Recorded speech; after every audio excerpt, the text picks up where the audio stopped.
Hey guys, back at it. This is day 254 in my 1 year daily diary challenge. This challenge was prompted after I completed a 100-day challenge. Those first 100 days were intuitively prompted after a meditation session. I sat down to meditate and I had these really strong auditories come through, intuition prompts, just like 100 days, daily diary, audio, post to a large platform, and I just didn't want to follow through. I was resisting. It took a couple of times for it to come through exactly like that again, for me to follow through, and it's been the most amazing journey.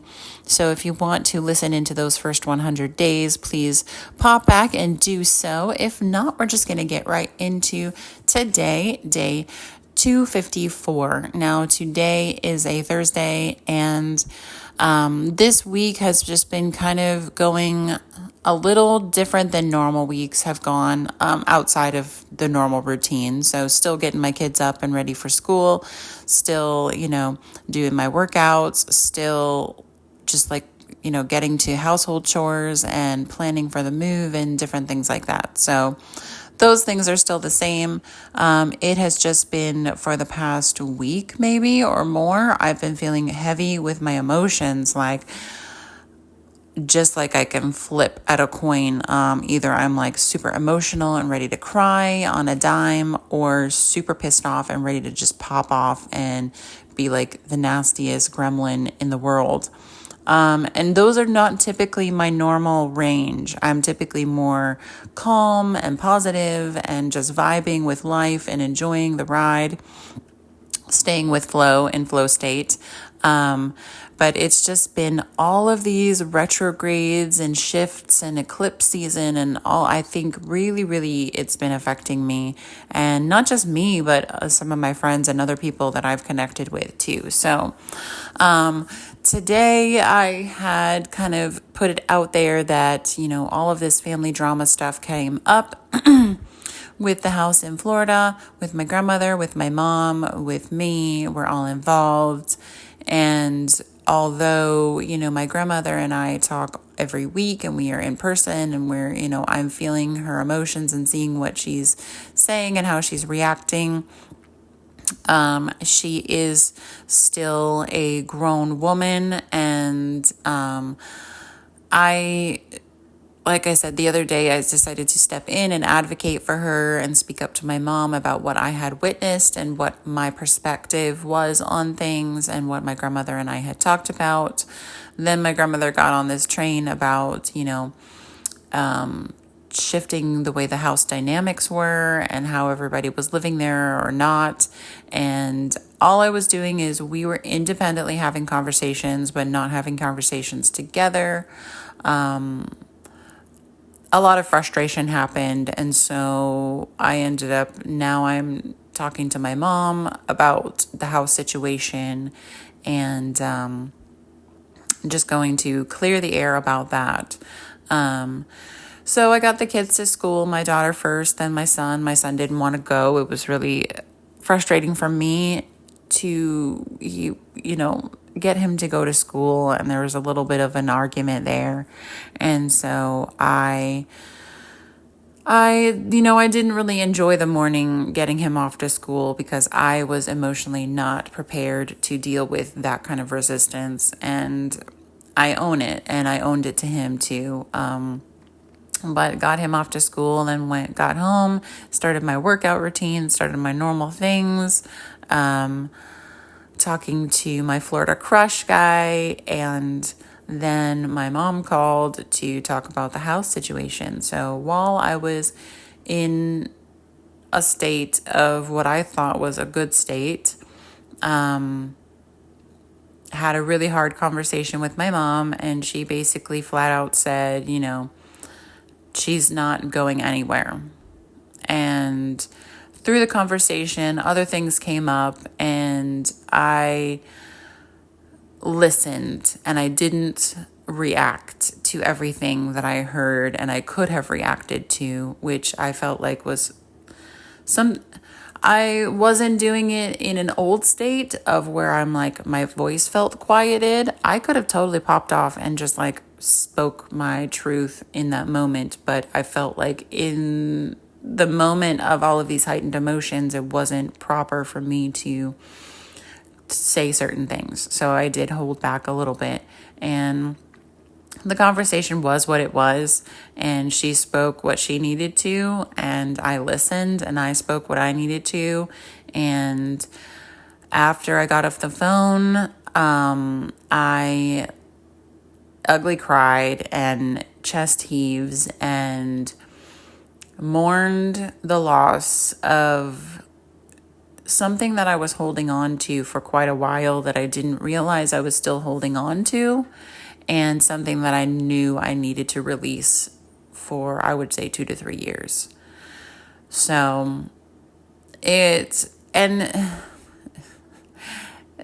looking from the outside, especially looking from a place of hurt and unhealedness, you could say that I was upset because that the situation didn't work out in my favor. Not necessarily, because I am in flow states. I am flowing with what I need to do and where I need to go and shift and turn. If I'm holding on to something so tightly and deeply and dearly that I'm going against the flow and resisting the flow, then that's not what I want to do. And so I did realize in that moment of just deep emotions and purging of emotions that I had been holding on to a relationship, a personal relationship that I needed to let go of. That was toxic, that was hurting me, that was not beneficial to me anymore. And I was resisting that, and I've been resisting that for a long time. So for me to release that emotion and grieve that loss and come to the knowledge that that's what I need to do, that was really hard. And then also to grieve the loss of the family house, which I had, put a lot of things into. Like, my son was born there, my daughter was raised there. I just feel like it's home. But I knew deep down that it wasn't meant for me, and I wasn't supposed to hold on to it. So I released that. I released the relationship. I also released the need to fix things for other people, which I stepped in and I was trying to do. So for me to break the cycle of family trauma, for me to break the cycle of this drama and generations of whatever this is, I need to change. I need to shift. I need to be different. And I can't do that while I'm holding on to old beliefs and old ways and old systems and old structures. I need to change that and create new systems and structures and new relationships and new ways of thinking and new ways of behaving and emotional intelligence and all of these things. I know what I want, and that is freedom, and that is peace, and that is joy, and that is just floating in the clouds, amazing feeling, euphoric, just like enjoying life and all it has to offer. I have kids, and I have to model that to them, and I also have to model to them being responsible, yes, and the culture and structure is go to school, get a job, all those things. But I can model something different and unique to them that still follows somewhat structure of societal norms.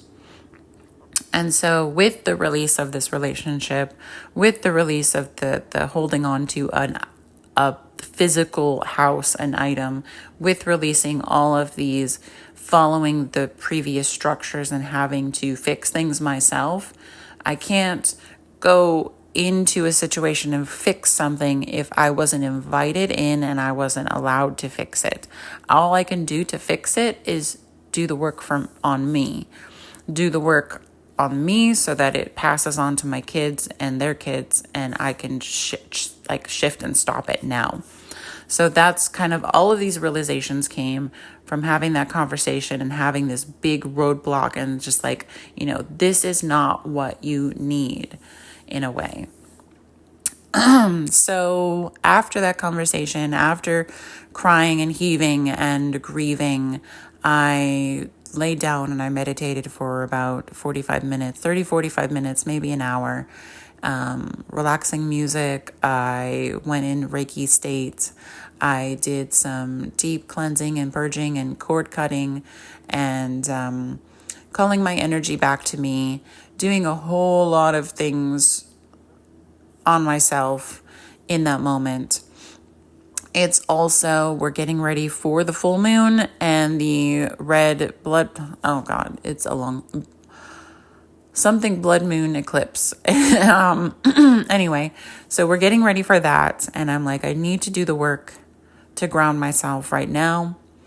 And I need to continue the manifestations that I've put out there already. I haven't started any new manifestations, but I'm just continuing the ones that I had. So I have no problem shifting and changing. And if I said to somebody, hey, I'm going to do this, I can change my mind and do something different. No worries. So then after I did all of that meditation, I had already got the kids to school, done my workout, whatnot. I just relaxed and I just focused on what is the next step. What do I need to do next? I only need to see 1 or 2 steps ahead of me. I don't need to see 5 years in front of me. So as I was thinking about the next steps, I'm thinking that I want freedom. I want just abundant living. And how am I going to abundantly live if I am locked into a house, locked into a mortgage, locked into these things? I want to be free, and that's not free. So this is actually a really big shift in my thinking about, living situations and relationships and protecting my peace. So I am now looking for my own place. That is not something that I'm going to purchase, because when you think of abundant living, you think of, your money working for you, your money growing, your money being able to just like pour out and be abundant and be a blessing. And so if I put all of my money that I have available into the purchase of a home, that is not going to be abundant. That is going to be restrictive.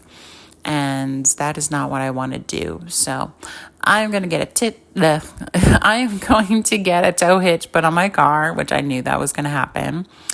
And then once I get that done, then in the next month or so, probably around Mother's Day, when I go down to Florida, look at campers and pricing and sizing and what they offer and what my vehicle can tow. And from there, I'm going to move forward with that piece of it. And then once I get the tow hitch and get the camper, and we're packed up in North Carolina and we're ready to move to Florida, we will be moving into our own space. To protect my peace, to protect my kids' peace, to protect our energies and the new path that we're moving along here. We're just going to be doing that. Either we're going to be rocking it in the camper for a little bit, or we're going to get, a beautiful place of our own, condo, townhouse, whatever. That's free living, really. It's very freeing. Like, you're paying monthly into a place where you're not the owner. So you don't have to worry if something breaks down. You could just call somebody and they'll fix it. You don't have to worry about the yard maintenance. You don't have to worry about certain things because you're not the owner. And really, if you look at society and look at the way the structure is, even if you purchase a home, you don't own it. It's on loan until you pay off the mortgage completely. And even at that point, you still don't own it because you're still paying taxes and it still can be repossessed. And, it's just really, really ridiculous and crazy the amount of non-ownership that's out there. So, whatever. I just think that renting is going to be the way that is, the way forward. My 2 steps ahead is get a tow hitch, get a camper, and look for a space to rent. And that is where I'm going here. So the shift happened, and this is where my flow is taking me. I feel great. I had a lot of energy throughout the rest of the day. I took some time for myself to recenter, and I've been really diligent about making sure that I am not doing calls or anything extra while my kids are home. So if somebody wants to talk to me or call me or communicate with me, they can do it quickly via text, or they can call me during the time when my kids are at school, because I'm protecting that time for them. And the whole point of this last year, has been more time with them, for them, to focus on them, to recenter myself, to rest and repair and get ready for that next phase. Because when we move, it's going to be totally different. It's going to be amazing. It's going to be a new place, new energy, new people. It's a lot of opportunities, and I'm really excited to move and to connect down there with my tribe, with my people. I know a lot of excitement. It's like a street party. If you've listened to any of my other episodes, it's like I use the analogy of a street party. There's a huge, huge, huge street party with music and fireworks and confetti and all this stuff. You could just hear the people, you can hear the music, you can hear the excitement, the food trucks, whatever. You can smell the smells. I am coming around the corner to this street party.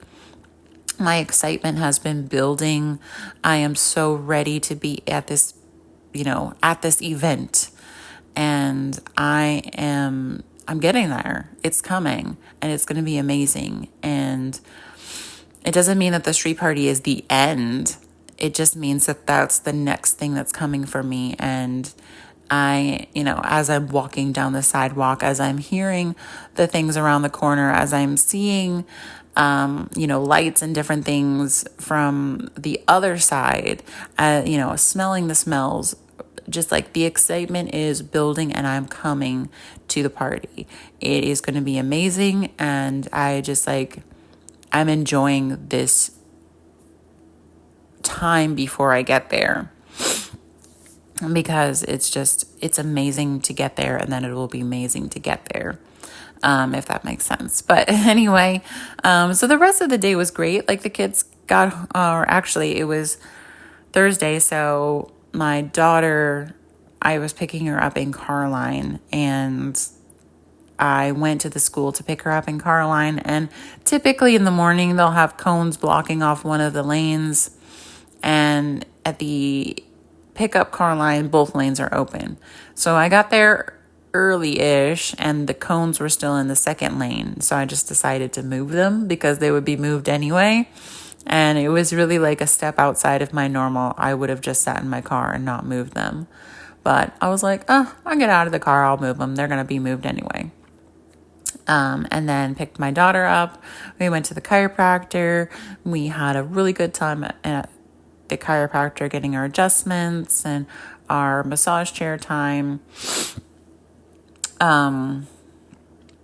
Then we went home, and I was we got into our show, and my son came home, and then I got dinner going. I ate breadsticks and salad, and there's some other snacks and stuff in the house too. So it was dinner, shows, connecting with them.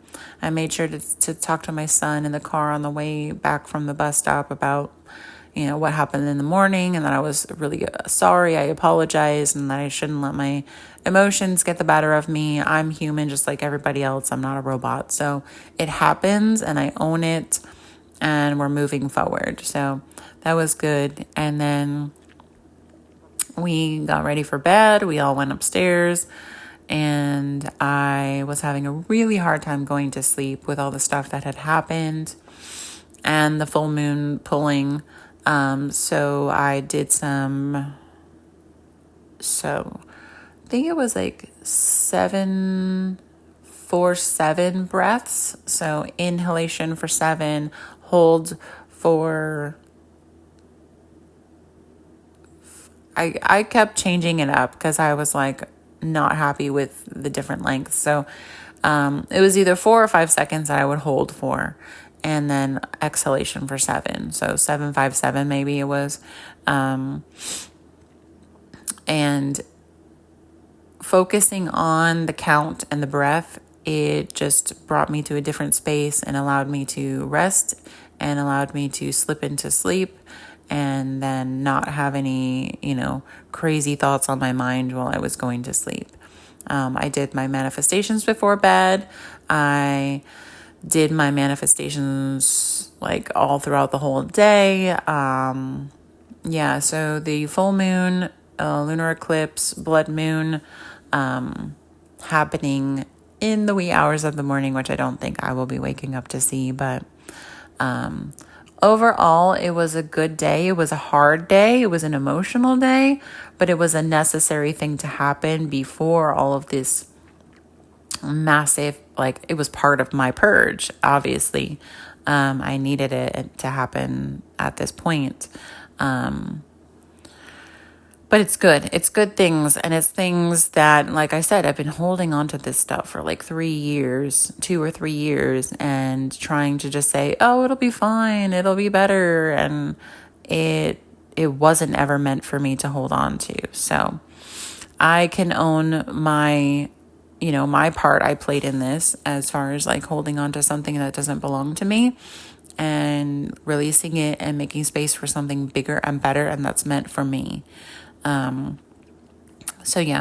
I have to continue to sort through my emotions and continue to release and purge and actually come to some kind of level-headed way to communicate this with my grandmother and my mother, and just be like, I love you guys. You are blood family, but, whatever I need to say about, relationships change, they shift. And with all of this that's happened, my relationships with you will change and shift. And I don't know what that means completely right now, but I'll just have to be completely honest with everybody and share what's going on. But not right now, while we still have all these eclipses and retrogrades and stuff. So it will come, and I'll be able to move through that. So I am a Capricorn too, and I gotta say that I definitely have a lot of traits still, even though I've shifted and grown and changed a lot. But I just very, very, very much like that stoic, hold it in, keep it together, and then boom, it's like you didn't even see it coming. Anyway, I thank you guys so much for being here, for listening in, for supporting me that way. Subscribe, share, comment, all the things. None of the things doesn't matter. I am here following my intuition, and I just thank you so much for supporting me, for listening, for anything you have contributed to this. Take what resonates and leave what doesn't. I will talk to you guys tomorrow. Peace.